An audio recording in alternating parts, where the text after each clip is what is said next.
ગુજરાત રાજ્યમાં ખાસ કરીને સૌરાષ્ટ્ર અને દક્ષિણ ગુજરાતમાં કમોસમી વરસાદને લીધે ઊભા પાકને મોટા પાયે નુકસાન થયું છે, જેમાં મુખ્યત્વે મગફળી, કપાસ, સોયાબીન, ડાંગર ખેતરોમાં કાપણી માટે તૈયાર હતા તે, શિયાળુ પાક અને બાગાયતી પાકો જેમ કે કેરીને ભારે નુકસાન થયું છે. ત્યારે પ્રાથમિક અંદાજો મુજબ રાજ્યના 90%થી વધુ તાલુકાઓમાં 249 તાલુકાઓના 16,000થી વધુ ગામોમાં ખેતીના પાકને અસર થઈ છે અને 10 લાખ હેક્ટરથી વધુ ખેતીની જમીનને નુકસાન થયું હોવાનો અંદાજ છે. તૈયાર પાક બગડી જવાના કારણે ખેડૂતોને મોટું આર્થિક નુકસાન થયું છે અને તેઓ રવિ સિઝન માટે બિયારણ ખરીદવા જેવી મુશ્કેલીઓનો સામનો કરી રહ્યા છે.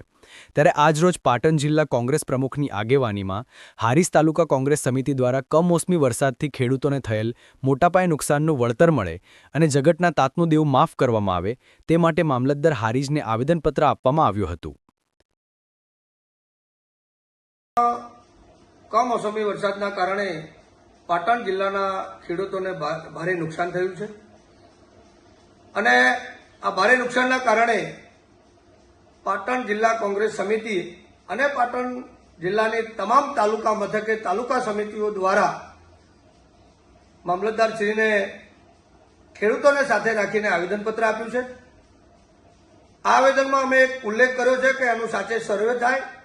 અને ખેડૂતને યોગ્ય વળતર મળે. ભારત એ ખેતી પ્રધાન દેશ છે અને આ ખેતી પ્રધાન દેશમાં ખેડૂતોના દેવા સંપૂર્ણ માફ થાય એ માટે પણ કોંગ્રેસ સમિતિ દ્વારા સરકારને વિનંતી કરી છે. જો ભારતની અંદર ઉદ્યોગપતિઓના દેવા જો માફ થતા હોય તો આ જગતનો તાજ ખેડૂત છે, તો આ જગતના તાજ ખેડૂતનું દેવું માફ કેમ ન થાય એ માટે અમે